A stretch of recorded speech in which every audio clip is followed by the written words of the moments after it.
Hello everyone and welcome back to Dad Life Fishing Adventures. Today we're going to be talking about what we're doing to get prepared for the 2024-2025 ice fishing season this year. You know, what equipment that we like using, what upgrades we've made from last season to this season to be more prepared.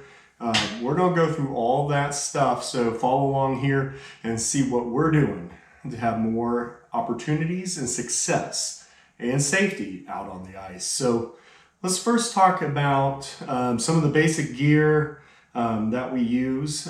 So on safety side, let's talk about our two primary safety items. So first off, ice picks. We use these HT ice picks. We love that product. They're very easy to get to fit properly. You can easily adjust them and they work. And safety first when ice fishing, because there's no such thing as safe ice. And so the next thing safety wise is a spud bar. So this is something that we've upgraded this year. In the past we've used a kind of a road pick, this check ice depth. Now we got a proper spud bar. This is an inexpensive one from Bass Pro Shop. Very nice. It's got a little strap to put hand through.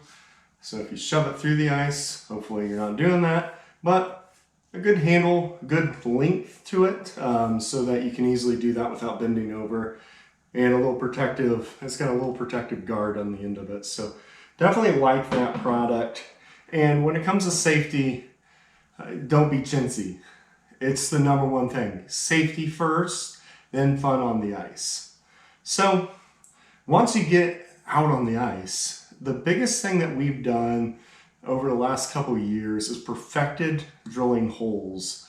And here in northern Indiana, we don't have a super long ice season, and ice doesn't get very thick. So the thickest we've ever had is just about a foot. So that's pretty thick, but it's not super thick. So you don't need a big ice auger setup. So what we use, and we made a video about this, and we'll include the video link in this video. But this cheap way of using our home drill, it's a 24 VMAX Cobalt brushless drill. A piece, about a $29 item from Amazon, which is this little handle, and a cheap 8-inch Eskimo hand ice auger that you just take the handle off of, attach this piece to it, and attach the drill to the end of it. And that is a big time saver for us, and it's inexpensive. And when you want to be able to drill a lot of holes and drill them quick and not run out of battery, this Cobalt 24 volt system, they can drill holes all day long and not even have an issue. So we really like that product. And again, we got a link to the video that talks about it. You can see us in all our ice fishing content the last couple of years using that and using it. And it's just an awesome tool. Has been probably one of the biggest improvements that we've done other than electronics. All right, let's jump in and talk about the fishing gear that we like to use. So first off, our primary rod and reel setup is this right here. This is the Beaver Dam. This is a glass noodle 26. We like the Fluger President, and this is the 20 size. It's a perfect ice fishing setup right there. And part of the big part, cool orange tip, that glass noodle type rod. We're mainly panfish fishing. We're fishing for bluegills and crappies and the odd bass that we would catch. So that's our biggest thing. So we've got a couple of these. I like to have them set up a little bit differently. Right now I've got them set up the same, which is about a kind of a mid-size tungsten jig with a small soft plastic. The soft plastic that we love to use is the Trout Tickler Tackle Housefly. So we have black on, they have some pink and some yellow colors that they've made in the past. And that small soft plastic is a great opportunity for, especially for those quicker outings that you might want to do and you don't necessarily want to go to run the bait store and get bee moths But if you can, I like to have beam moths on one and soft plastic on the other. Now, when I'm fishing soft plastics, one of the things I'm always doing when ice fishing is adding bait pop. I can say that adding bait pop is a huge improvement game on the soft plastic ice fishing. So when you're doing soft plastic ice fishing, bait pop just adds a little bit of scent and also helps find that bait on your sonar. So a very important part of that puzzle. So I have a little bait locker system where I've got all my ice jigs set up on it. This is a clam. That's their smallest model. I've got soft plastics in there, and I've got all my terminal tackle for ice fishing. And this nice little setup fits nicely in a pocket. I like it because I don't have a lot of ice fishing gear. In Northeast Indiana, we don't necessarily have a super long ice fishing season, so I don't have tons of equipment. But this is a perfect amount. I can add to it as I need. And it's just really two of us fishing. It's myself and my son, Reese, that are out there having a fun time. So the only other rod that we have, and I use this, really this has actually been used a lot more for dock fishing than ice fishing. But it's a little more stout clam rod. It's kind of in the medium action power rod setup, but do have it more set up as a traditional, almost like a bobber setup, and more of a bass fishing setup or even a catfish setup with this rod. So it's kind of our kick. We have the two of the beaver dams. We have that one. It's a little bit higher power rod for just bigger fish, though primarily we're fishing with these. And reels that we have, either that President or a Shakespeare reel, they're both very similar. We have the Trilene Micro Ice is the line of choice that we're using, 6 pound. Don't go smaller than that, but just because I know sometimes it can be real finicky, but I think the finicky part, you can change the tungsten jig size. And we don't fish super clear water here, so we don't have to step down in the line diameter nearly as much as maybe fishermen that fish very clear water situations. So the other thing that we like to have out with us is a tip up. And we use the tip up for bluegills and crappie. We set this bait up. We use the sonar to put it out in the right depth. We put a beam moth on it or a soft plastic on it, and we just let it sit there, and we set it up as lightly as we can so that little fish can set it off. But we do like having a tip up. It is a lot of fun to have out there. It's just something to watch, especially when the fishing is a little slow. You always be like, oh yeah, and then if just leaving the bait still at a certain water column is working better than you being super active and pounding the bottom and jigging and all that stuff that you're doing with your own rod. Another fishing setup that I'll use is I use a bucket. I like to sit on a bucket like this, but I also set up a bucket like that and then dead stick and just put the rod like that in the bucket and have that. If my son's not fishing, I'll have this rod in a hole next to me, and I'll be able to watch the tip of that. And again, testing that theory that that dead stick, no motion, is that working better for getting bites, or is moving the bait working better to get bites? So you can test that out. But having a few of these around, one, to take your equipment around, it's great to pack all your equipment into a bucket like that. So you usually have a couple of them, one for equipment and one for sitting on, and then I'll use the equipment one to dead stick out of when I'm fishing. So that's a great thing. As far as comfort goes, I always wear several layers. I try to leave the house feeling warm, like a little bit too warm. And then when you get out on the ice, you feel really good. It's always fun to get out on the ice when you're in that like 28, 29 degree weather and it's maybe sunny out and you actually feel warm out and you can take your gloves off and be comfortable. But when it comes to warmth, there's a lot of good things that you can do to help yourself out when it's not like that, because when you're ice fishing, it's usually because it's been a very cold snap, especially here in Indiana. It's only cold snap time that we get a chance to fish. So always having something nice to cover your head with is always a big thing. We love our Jade's Jigs beanie for that. We invested last year and we love these things. These Sims ice fishing gloves are awesome. One, they cover your wrist.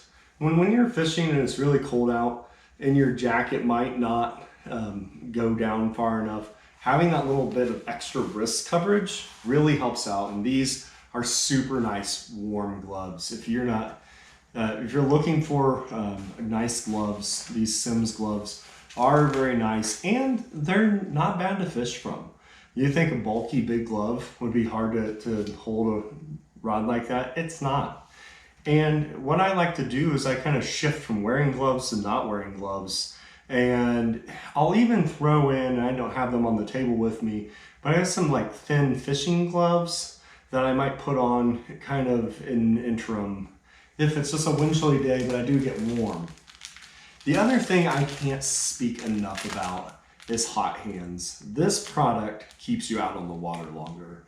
We don't have a hut, we don't have a space heater, we stay warm with body heat. And the only extra heat that we bring out with us are these cool hot hands products. You stuff them in both of your gloves, and you can take them on, take them off, and they last for several hours out there. The only warning I would say is that we bought a whole bunch of these on clearance at kind of a second-hand store, and they were so old that they didn't work very well. So always make that you're sure that you're buying new stock hot hands, and they will work, and they'll keep on working. Another fishing tool is just the cheaper, nice, sturdy, but cheap ice fishing, ice scoop. Can't go wrong with having a good one of these. A couple years ago, ours broke. We kind of duct taped and zip tied it back together and limped through the end of that season, and then bought that. Hey, you gotta go. But our prized possession when ice fishing is the Garmin Striker 4 system. So we don't have a big budget for ice fishing. Again, we may only have a week, couple days, couple weeks at most, maybe a month if we have an amazing cold winter fishing. So the Garmin Striker 4 gets it done. This 2D sonar setup at a budget. We bought the portable pack, not the ice fishing pack, and that's a key thing because I bought it for twofold. One to use on my kayak when I'm kayak fishing, and we just had a fun video where we're kayak fishing but practicing for ice fishing, sniping bluegills using the 2D sonar out of the kayak. But I bought this because I wanted the traditional sonar setup that the portable pack came with and not the ice fishing pack. But then I did buy the ice fishing transducer. And this is the big upgrade for this year, because I did buy the ice fishing transducer, and the benefits of this are kind of twofold. One, it's got the nice flexible wiring system, so not like the little bit more rigid wire that comes with the traditional system. It is a traditional ice fishing sonar, so its weight naturally keeps it level in the water. This is the wide beam version. There's two versions of this that work with the Striker series, and this is the wide beam version. And the reason why I got that versus the narrow beam is because we fish shallow water lakes. We're fishing usually 8 to 12 feet of water, and so I want that cone to be as big as possible to catch any action that's happening near the hole. So with that, it's important to have a wider beam. Now, if you're fishing deeper water, that wider beams don't give you too much when you get down to deeper water, so you almost don't want the narrow beam option for that. But for wider beam for the shallower water basins, which is really all we have to fish around here. If we headed north, we could get into deeper water. It's not that it wouldn't work, but it would show more results and not give you enough information about what's around your bait directly. The other thing I would say with the ice fishing transducer versus the traditional transducer that we use when we're kayak fishing, though we started using that in ice fishing, is at a harder time picking up your jig. The ice fishing transducer is designed to pick it up, and the wide beam picks up these little tungsten jigs perfectly. You don't have to worry about seeing them at all. And what we've seen is we're able to tone down the gain on our sonar setup because of that piece. So we've been able to get out once. Now we've had a warm up. We've lost ice.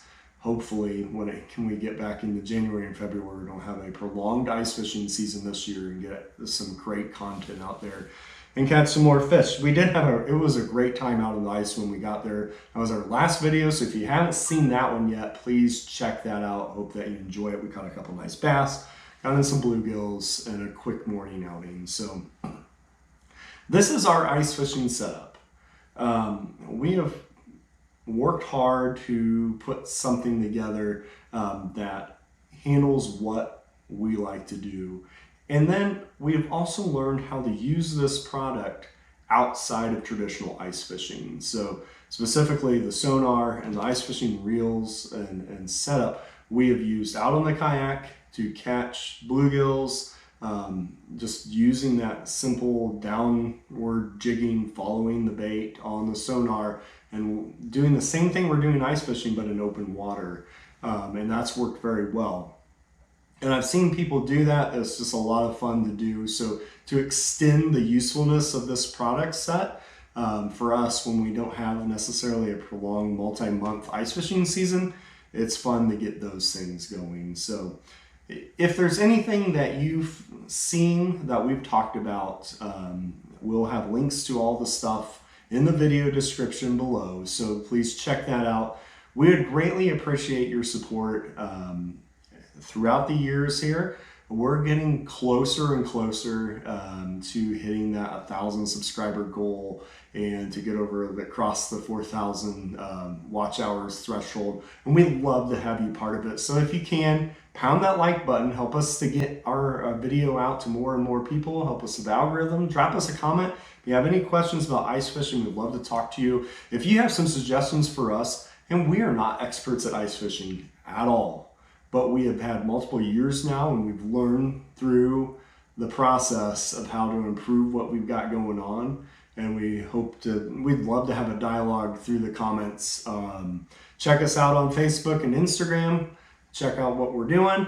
We do a lot of kayak fishing and bank fishing, shore fishing, wade fishing throughout the year, but ice fishing is something that we've really come to love during the winter time, and we can't wait to get back out on the hard waters. So subscribe, be part of the Dad Life Fishing Adventure family. Until next time, God bless, and we'll see you out on the water.